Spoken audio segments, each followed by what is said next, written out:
people like you and others who are speaking here as well, who've sacrificed their own safety to raise solidarity with Tanzanians and who continue to do so, will also be really important in enabling, people from Tanzania to move on and to understand that solidarity exists across borders will be really important for people who have suffered such, tremendous losses and shock. I'm sure there's a lot of people in trauma, and knowing that you are there and that others are there across borders will be really important for them in the healing process. So thank you for joining us today. I'm going to go to Liberatus next, and then to Joseph, and then to Wanjiru for the final words. Over to you, Liberatus. Thank you, Nick. We all agree that there was no election, and election did not take place with all this being transpired. But I just want to stress out on a few things. Number one, justice for all those who are being murdered, and it's clearly they were murdered by government agency. Like I said earlier, we do not have second amendments in Tanzania. We don't have right bear arm, especially these big SMGs.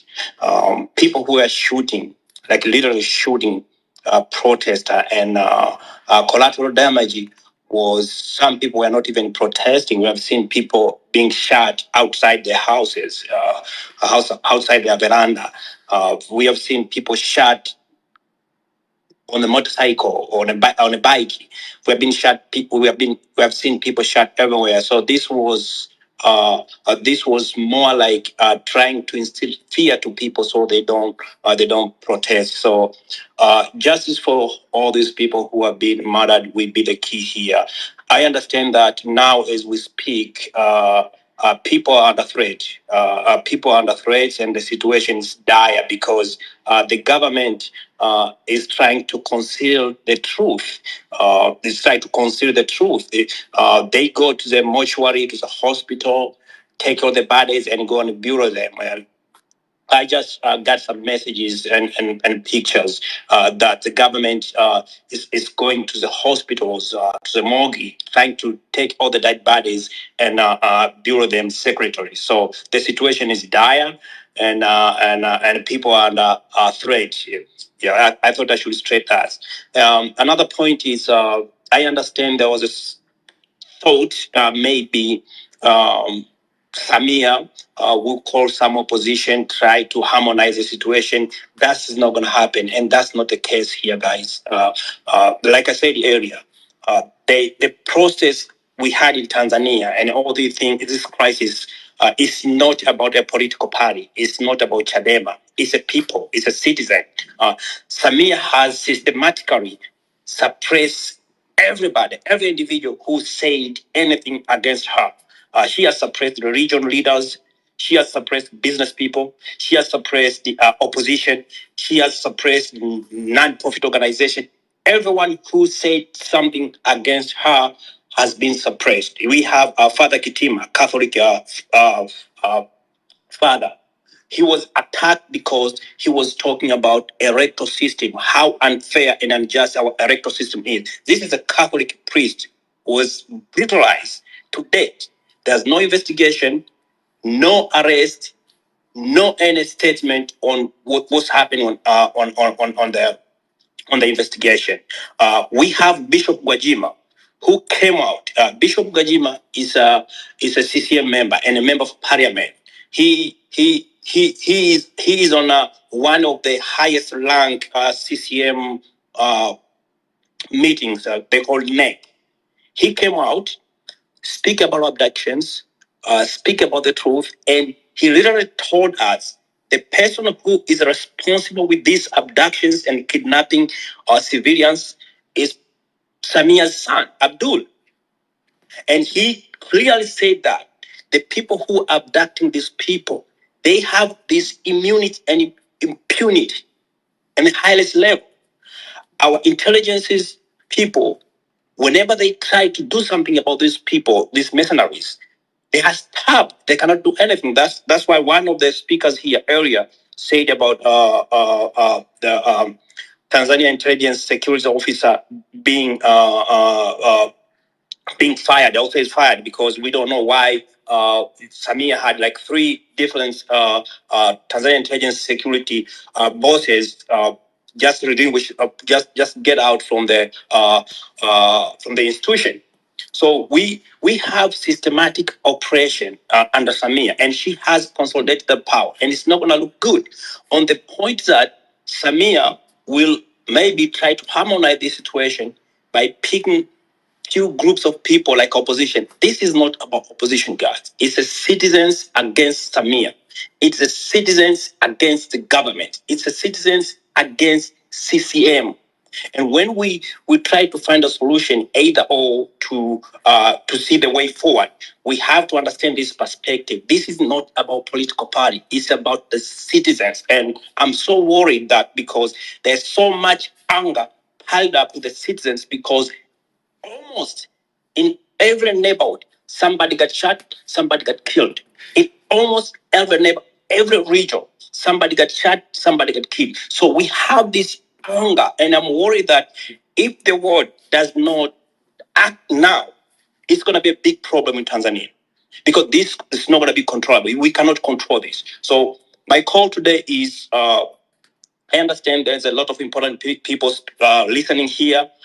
Please do your best to spread the word that Tanzania is not safe now. It is absolutely not safe because Samia continues to crack down each and everyone they think was protesting.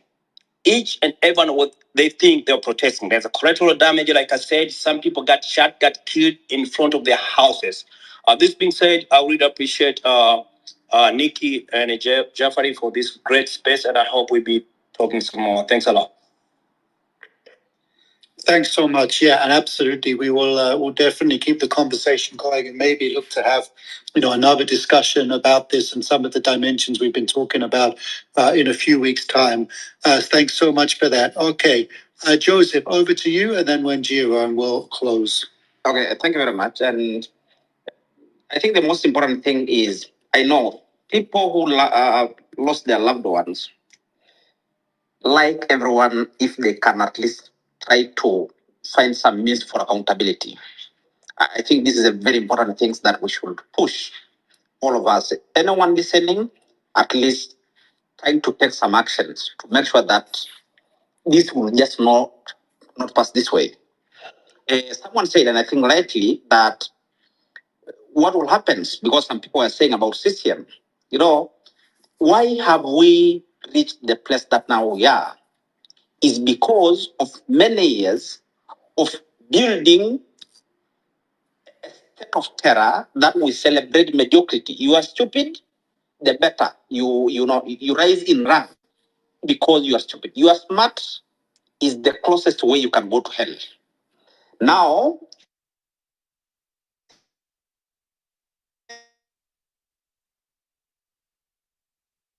abducted since they closed the entire church in Tanzania. So this is what has brought, because the president is so powerful, is like the state. And I think we need to dismantle this system to make sure that everyone is accountable. State democracy is built when those rulings are accountable to the people. When government is the result of the people, is people who put the government in power. Did the people put this government in power, at least the one sold in today? No. And I think everyone should try to make some efforts to make sure that they will not be happy with what they did. Is the crime? This is it. And I think it should be treated as such. And the other things we need to reflect, because someone said, which I think again is right, if this goes unpunished, mentioning about Ethiopia, it can continue now becoming, a stable terror. Actually, Tanzania has been a stable terror forever. So we have never been a democracy. It has been many years of a single party with a multi-party image. Why is the government now using all the force we have seen in 2024, abducting Agatha and many others, Lisu, and disqualifying the opposition entirely, Chadema, from participating? Because at least for the first time, we had the real opposition. We have had a 30 years of a massaging opposition, build by systems to perfect an image of the multipartism that was forced after the fall of the Berlin. Now, at least for the first time, we have a real opposition that can challenge power, which really mean it. Then the state has stepped down with its four legs. So we have never been a democracy. We have been a stable terror. Now, this is likely to increase that, if particularly the repression succeed in dismantling resistance. So I think the hope that we have to create is to make sure that there is accountability so that no one can push further to terror. If we fail to make sure that Samia and whoever is behind this, what happens, then it can be a terror forever. And I think this is not a dream for anyone. The system that we have had in Tanzania, which is very historical, the Uganda people, it was, this is not historical. Nyerere transferring something to Uganda, it went to Rwanda. We are speaking here about Zimbabwe, is a kind of terror whose industry has been in Tanzania forever. So it has been looked peaceful, stable, but selling lies, when Agatha were abducted and others, they were like, oh, some sort of like people interfering. And actually, Samia said, there are people from the neighboring countries who dismantle their country, they want to dismantle ours. Use all the power to make sure that this will not happen. Then, with the opposition trying to travel, Samia said again in public, we have directed that opposition should not be taken out. So if anything rot, we are all in. She was prepared for this. Then now she come 2 days ago and say, please, security, do what you can to make sure that there is stability. What do they do is to shoot to kill. I think there must be some way to make sure that the system of international law, humanitarian law, at least work. It's people like this who should be in jail, not Samir, not Lisu, people who are trying to just change the status and the legal system of state to make sure that we have a democracy. The last one, I think we appreciate for everyone speaking out, because I think this is what the people who have lost their loved ones want. They want anyone to shout. They want anyone to at least do something better for them, to not keep quiet. And I think this is very important. Thank you so much for that. That's a powerful moment on which to end. I'm going to come to Wanjiru next, and then BBTD Voice, I'll come to you last. I just saw that you're still with us, so I'll come to you for the final say. So Wanjiru first, and then BBTD Voice, I'll come to you next. Thank you so much, Nick. And thank you everyone for being here. Well, what to even say? As I started to begin with, there was somebody who responded to me. I would maybe take a minute to also appreciate Agatha for responding back as a fellow Ugandan. The reason why you might ask why I suggested going on the ICC route is because the African Union had the audacity to congratulate Samia for the fair elections, and that's how they said in quotes. The African Union president did congratulate her. How are we going to trust the African Union courts to prosecute Samia Suluhu if they're the same people who actually congratulated her on the first day of being announced a winner? That I as Wanjiru, I have no trust in the African Union courts. I have no trust in the East African law courts. That's why I suggested if we people of good faith could actually, submit a memoranda or submit to the prosecutor of ICC, the International Criminal Court. I know nothing might happen, but it's going to be for a record. The people of Tanzania, they're going to read in their history that there was a woman who actually murdered our people when they were asking for reforms. This is gonna be written in history. It's gonna be rubber stamped in history. Right now, I think the reason I will also say reason number two why I suggested is because the same people, the police in Tanzania are also saying that those are foreigners who came and disrupted our peace. This country is, this nation is always a nation of peace. They're going to they're going to, cancel the history of what happened in the last 5 days. There was no, we don't have evidence. We don't have, the internet was shut down. Everything happened. If we do not make sure that that history or that part of animosity is not recorded or is not in the record in the International Criminal Court, the entire world is going to start believing that what happened actually was something good. Actually, that woman is trying. So that's why for the part of the recording part, I would suggest that we go to the website and actually make sure our voices are heard. Submit the evidences, submit the facts. What happened? Fellow Tanzanians, fellow Kenyans, fellow, the world watched, the world heard. Can we go there and just write what happened? Because that goes a long way. I remember I'm a Kenyan. In 2007, 2008, there were two people who were, they were taken to the ICC, and we read them every other day. We remind them, like 18 years ago, you forced a lot of Kenyans to be internally displaced. You forced people to be killed.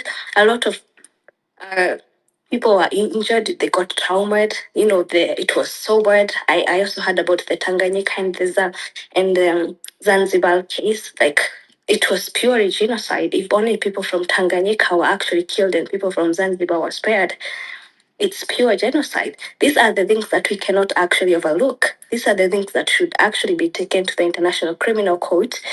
And maybe we can try East African Court, even though I don't have faith.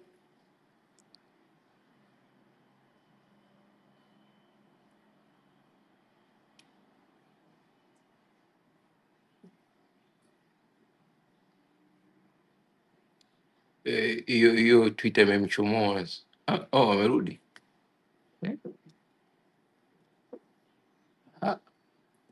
Sijui nini kimetokea.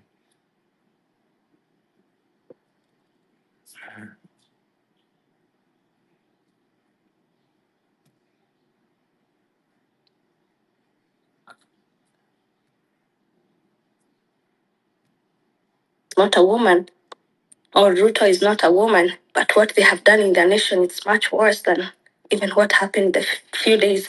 So people who are coming and saying, this is why women belong to the kitchen, this is why women should never be readers. Women who are here, will you feel empowered?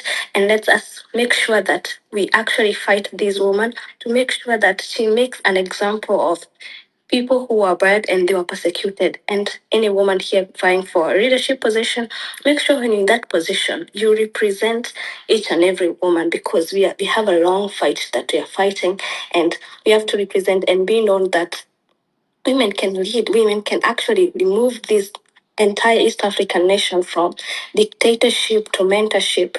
They can make sure the girl child who is getting born today looks forward and say, I want to be a woman who liberates Africa from dictatorship. Thank you so much and have a great evening. Thanks so much for that. Okay, BBC Voice coming to you to bring it home for us tonight.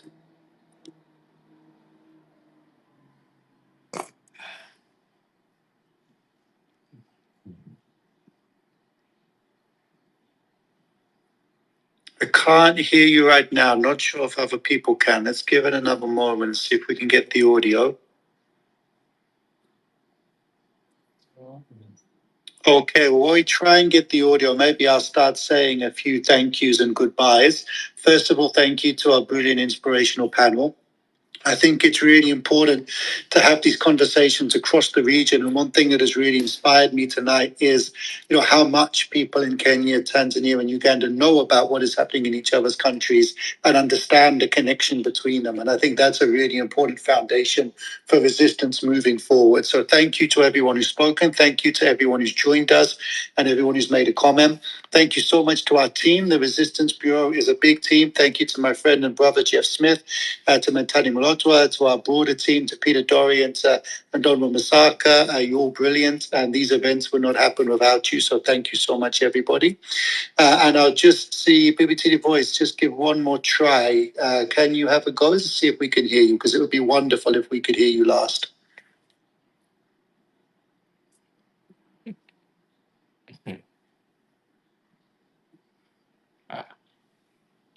I'm still not hearing it, unfortunately. Perhaps if you put a quick message to one of us in WhatsApp, we could read it out for you, because I would like you to have the final word. But unfortunately, I can't hear you right now.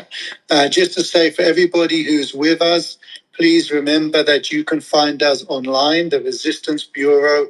Not only can you find us at theresistancebureau.com and have a look at the resources we have there, the team and so on, but you can also see all of the episodes that we've done. And we've done episodes on a lot of the things that we've talked about today. We've had episodes on the era of youth rebellions. We've had Twitter spaces on the protests in Kenya after the finance bill, in elections across the region and so on. So a lot of the things that we've discussed today, there are shows on the Resistance Bureau website that you can go and check out and hopefully be able to get more information. We also did a show back in September 2024 on why so many opposition leaders are in jail in Tanzania. So please do go there. Loads of brilliant speakers from across Africa on that website sharing their perspectives. Baby Titty Voice, over to you. Okay, I guess I can be heard now. If I'm Yes, there we go. We've done it. Wonderful. Okay. Thank you so much. Sorry for the technicalities. What I'm trying to put on board is that one of the things which is very painful to us is the foreign armies in our land, because it seems like our land have been invaded, and that is something we are taking it very seriously, and we need really to hold those people who made that happen accountable, because that is something which has disturbed our sovereignty, but we need to address it. The second thing is the misinformation. We have the government which is giving a misinformation to the people that nobody has died, nobody has been injured. Those people who have been injured or are foreign nationals, that kind of misinformation should be addressed, and people in Tanzania must be taken into accountable, must be accountable for the killings, murdering, and the genocide which has been committed. The last thing I want to put in place is that there should be no cover up on the people and the numbers. We are going to dig it out and to tell the world what happened. I believe it is time now for CCM to be declared as a terrorist party and be banned once and forever. Thank you.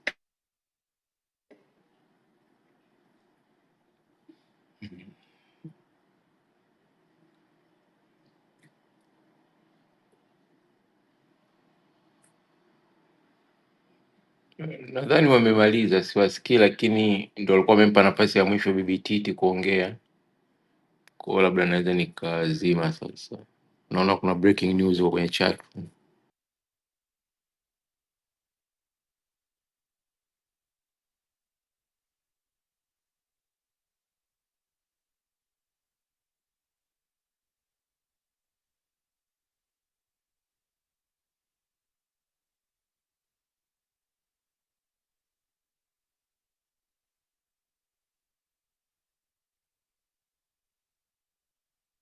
Timu, unaona na breaking news? Ndio, nimeona kwenye Maulidi, maana naye karudi hewani Kitenge ndo ametoa kwamba Hamza Johari ameteuliwa kuwa mwanasheria mkuu wa serikali. Sasa unajua Hamza Johari tulishamjadili sana hapa huko nyuma, kama unakumbuka. Nafikiri ndo yule alikuwa mwanasheria wakati wa, nafikiri kama sio ishu ya uwanja wa ndege au ishu ya DP World, sikumbuki exactly when. Sasa nilikuwa nafikiria tu kwa sauti kubwa, kwa nini sasa na haraka hapo tu.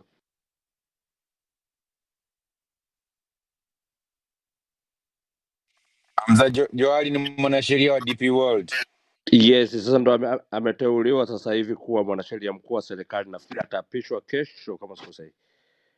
Kitenge ndo amepost. Na waziri mkuu nani? Hiyo ndo nimeiona ya waziri mkuu, bado sijajua.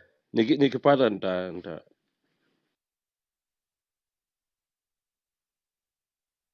Hivi Audacity kwa Kiswahili inaitwa nini?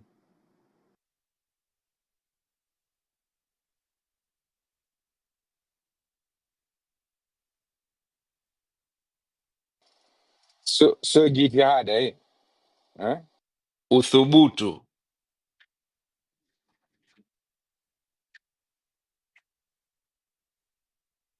Uthubutu nadhani.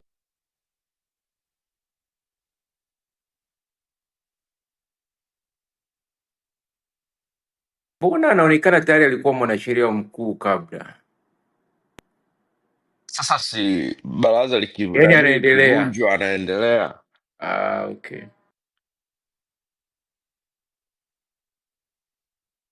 Yeye ndo aliandika DP World, mkataba wa DP World wote, yeye ndo alikuwa aliusimamia wote, lakini at that time hakuwa hata mwanasheria mkuu, alikuwa huku kwenye mamlaka ya anga sijui ni nini, lakini yeye ndo aliandika.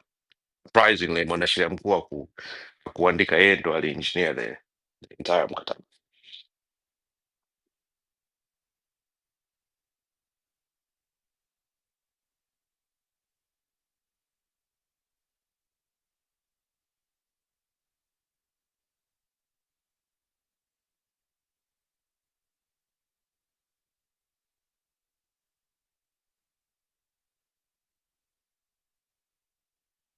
Kwa hiyo kumbe huyu Hamza, of course mimi sijui nilikuwa wapi. Kwa hiyo kumbe huyu Hamza alitoa onyo Oktoba 28. Mliokuwa mnafuatilia maswala wakati huo, mlifuatilia hili swala?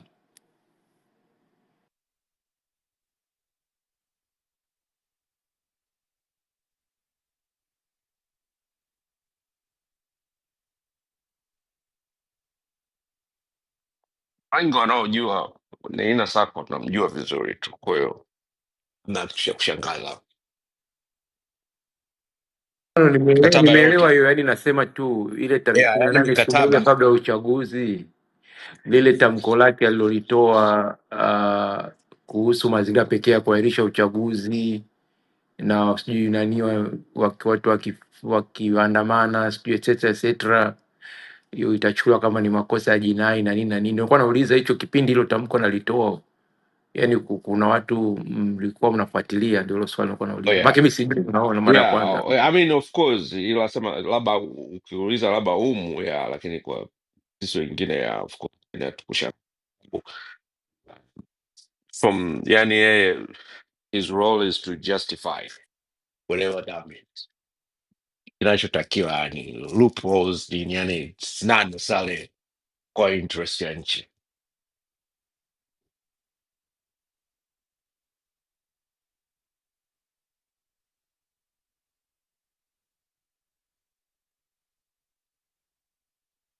Mwalimu huyo chanzo chako cha habari alikuwa online toka jana. Sijui alikuwa anatumia vifaa gani, lakini mimi nilimuona. Unajua mimi niliacha kumfollow wakati wa nani, kumfollow, unaita kufollow, niliacha kumfollow ule wakati wa yale mambo yao ya Wamasai. Kwa hiyo nilikuwa sioni vitu vyake. Kwa hiyo jana sijui nilikuwa natafuta nini. Nilimuona alikuwa tayari uko online kabla hata hii internet haijafunguliwa. Hakuwepo Bongo. Okay. Kuna video nimeona, mimi mwenyewe si wa follow, lakini wana pop sana kwangu kwenye Facebook. Unajua si wazee bado tuko Facebook. Alikuwa Uingereza, kabla ya hapo alipost video anafanya mazoezi sijui yuko wapi, kwa hiyo ya. Baba.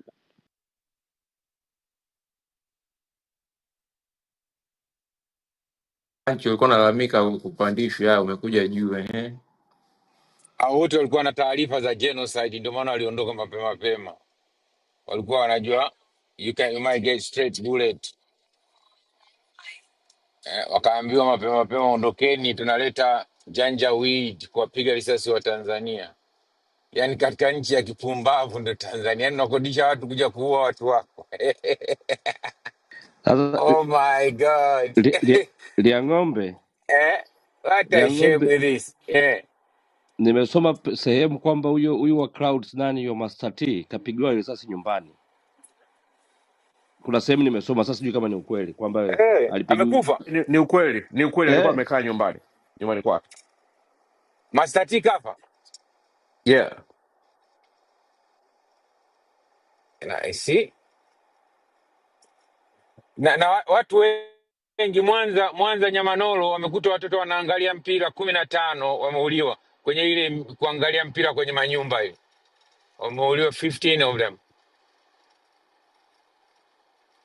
Unatoa watu Burundi, unachukua wahuni Sudan. Nadhani hiyo ndio ile fix yule Mzimbabwe ndio alikuwa anaorganize au Mauritius wa kuua watu. Ile Mzimbabwe alivyokuwa anaonekana Tanzania yule. Ndio alikuwa na engineer hii kazi ya kutafuta wauaji. Alafu hata kuna clips ya ng'ombe zipo, watu ambao yani wamevaa tu kiraia walikuwa wako mtaani, walikuwa wana nani. Yani mimi naomba second amendment ije Tanzania, watu waruhusiwe kuwa na silaha za kujilinda. Kama serikali ina silaha, kwa nini wananchi wasiwe na silaha? Na ndo basis ya Wananchi second wangekuwa amendment na ya Marekani. wananchi Eh, wangekuwa na silaha wala watu wasingekufa wengi because wange fight ah, back. kwa sababu pale Uarabuni kuna ndio maana unaona Uarabuni ndio maana unaona inatokea, kwa sababu Uarabuni ikitokea hivyo kila mtu waga na bunduki ana AK na wenyewe wanatoa zao, mnaanza kuchapana. kwa sababu pale kuna clip ukiingia hata kwa Mange wapo wanaonekana kabisa, ni you have a clear shot, unasema pale sikosi, pale sikosi, kwa sababu unajua mimi Yaani ninachosema. hata tungekuwa na Sikiliza AK vya ng'ombe. mbili tu, hata tungekuwa na AK eh. Mimi ninachosema, mtu yeyote anayeogopa kudili na CCM ni mpuuzi, kwa sababu wale ni wahalifu. Yaani usimuogope mhalifu, sijui umenielewa? Yaani wewe unaogopa kudili na mtu ambaye ni anafanya uhalifu, sema tu ni vile ana nguvu, ndo unaogopa kudili naye. That is the mistake we are making. Usiogope kumalizana na mtu ambaye amekuja kuteka mtu, huyo ni mhalifu. Kwani unamwogopa? Usiogope kumalizana na mtu ambaye amekwenda kuua mtu nyumbani kwake. That is criminal. Malizana naye, bora uende kwenye kesi ya mauaji. Watakwambia kesi, mwambie alikuwa akifanya nini nyumbani kwangu muda huo, ndo aseme. Lakini umeenda, yani kiukweli second amendment ije. Mimi nilikuwa nachukia guns, nasema guns za Marekani they are not safe, lakini hapana. Kama serikali, even the second amendment inavyosema, kama if the state can bear arms, sijui militia whatever, the citizen should also have that access as well. Of course kuna watakao zi abuse, lakini tutajifunza mbele ya safari. Yani mimi kwa wale, kuna clip nimeiona imechukuliwa Amna dirishani, sunaona Yemen ningekuwepo pale wapi, watu mimi. wote wana AK47, watu wote wana AK47, mbona wazi abuse? Kwa sababu kuna regulation, yani basi tu. Ingawa mambo bado vita bado ni mbichi na lazima wananchi washinde.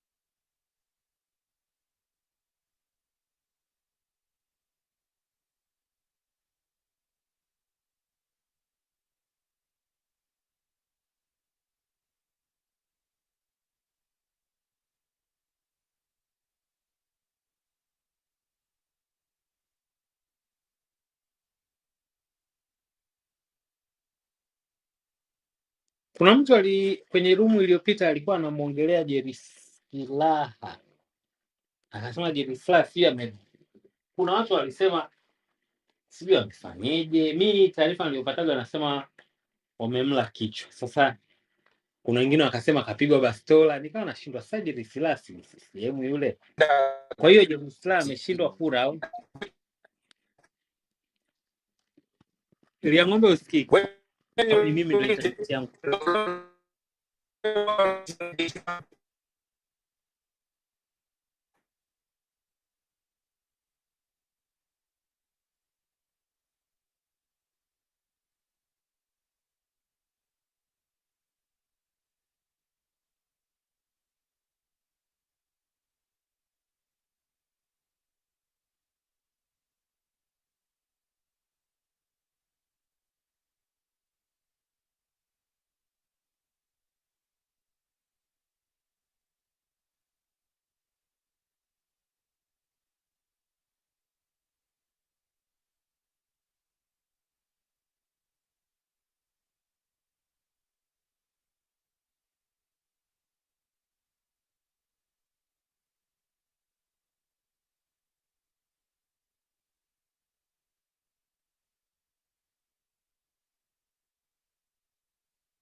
Kaka udadisi vipi?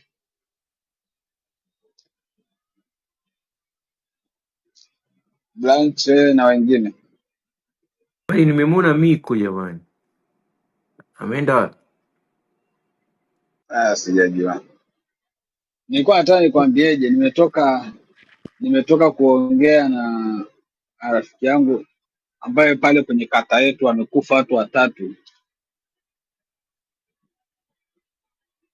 Naiona yani haya mambo yasipotafutiwa namna ya kusolve, raia wakaridhika mioyo yao, labda kwa katiba mpya au labda kwa chochote, au labda kwa mama kujiuzulu au labda kuuawa, akatumia nguvu ya chuma kwa hii miaka mitano, I tell you, Tanzania itakuwa kama Kongo.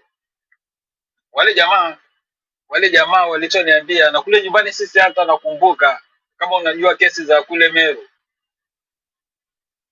huwa haziishi. Wale jamaa walichoniambia tutawazika hawa, lakini hawa polisi, kwa sababu wale jamaa waliowaua walikuwepo na polisi, hawa polisi tutawaua mmoja mmoja, hata kama tutajipanga, hata kama miezi mingapi ikiisha, lakini tutawapangia siku yao.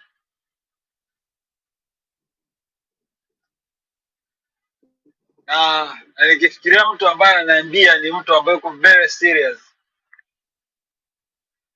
mimi sikudanganya. Kama issue isipotafutiwa, issue namna ya kuisolve, wakadhanishia watu imeisha tu hivi, mioyo itatulia tu, watu wataonewa, watauawa ndugu zao, alafu watawanyima kuwazika, wengine watazika ndugu zao, alafu itaisha tu, wanajidanganya. Na huyu mama haoni shida kuifanya Tanganyika, kwa sababu ndio mission yake na Museveni. Nimeona hata huyo malaya mtoto wake na Museveni, sio anaitwa Muhonzi, nimeona kwenye Twitter amemsifia na akamwambia ni moja ya kiongozi ambaye anampenda Afrika, ambaye hataki nonsense.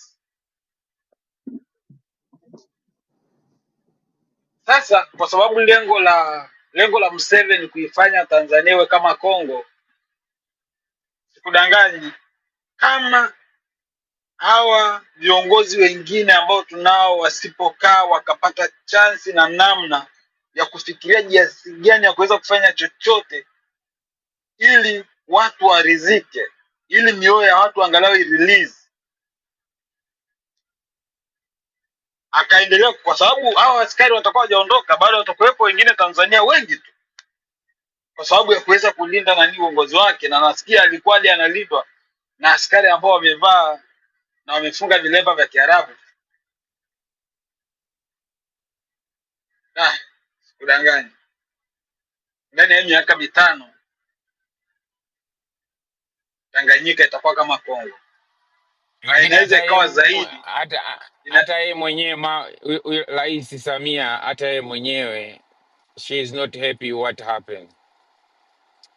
You she's can not see her hivi umesikiza? face. Hivi Liang'ombe umesikiza Unamwangalia, speech yake? No, don't say that. Umesikiliza speech ya ule mama? look her face Ulikuwa bro. unamwangalia anakiwa anaongea? Sijasikia mimi, nimemuona Mimi wakati anapewa nimeisikiliza, makorogo, sijasikiza speech yake. mimi nimeisikiliza speech wakati leo anaongea. Katafute Eh, kaisikilize, muangalie. Hana uso wa aibu, hana uoga wowote. Yani it is like ana feel proud kwa kile ambacho amekifanya. Mtu ambaye nilimwangalia pale, ambaye angalau anaangalia chini kama vile roho kuna namna inamsuta, ni Jakaya. Yule mama alikuwa anaongea kwa confidence kiasi kwamba yaani moyoni mwake ana feel proud kwa alichokuwa anataka kukifanya kimefanikiwa. Kwenye ile ya kwanza alivyopewa kile cheti, ndio alikuwa anaonesha kama vile usoni ana wasiwasi na hajaridhika wakati anapewa kile cheti. Hadi mwenyewe niliona kama vile ana guilt ya angalau.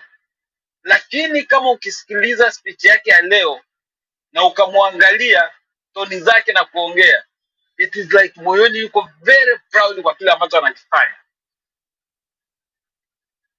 I tell you, katafute kaisikiliza, usiongee bila kuiangalia.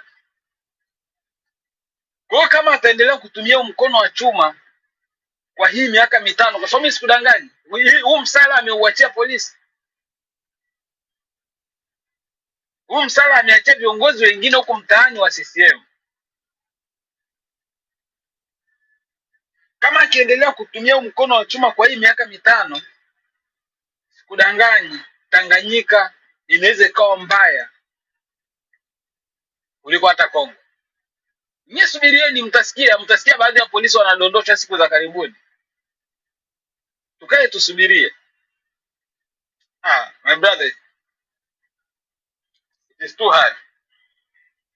Jamaa watatu walidondoshwa, nilielekezwa jamaa mmoja alikuwa anaenda kuchukua vitu dukani kwake ili afunge duka. Wakati anafunga duka ili arudi nyumbani, kwanza mke wake ni mjamzito, chuma ikalia. Yuko mwenyewe anafunga duka, yuko mwenyewe. Asubuhi siku ya kupiga kura. Ndio sasa nikaambiwa na hao wengine wawili waliuawa, sijaelezwa vizuri situation zao. Hey.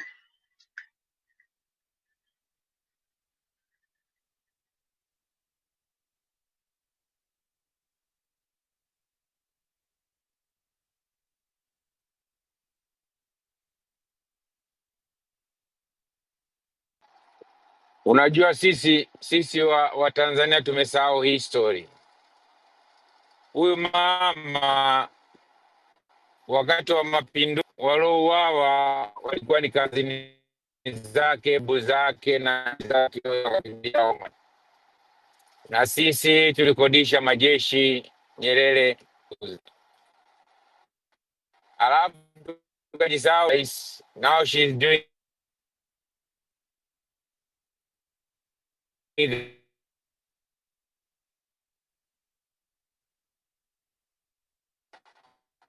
Na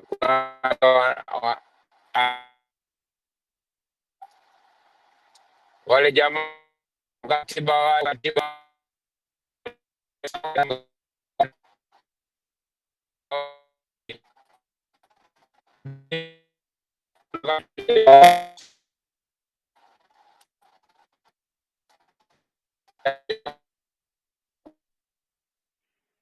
Hivi ya ng'ombe anakatika kwangu tu au ni kwa kila mtu? Kama kuna mtu ananisikia.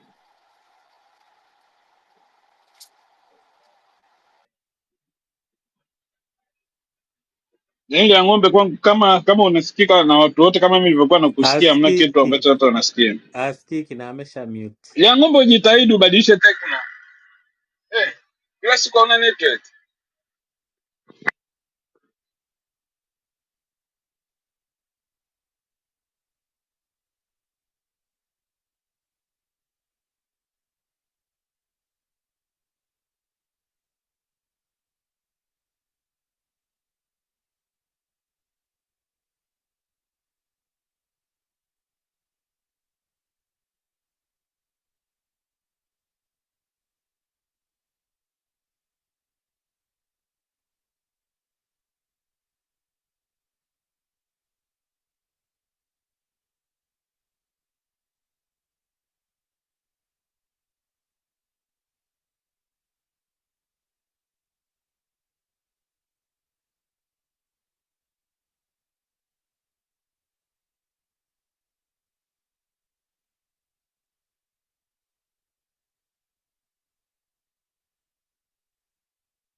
Vipi internet kukatika tena?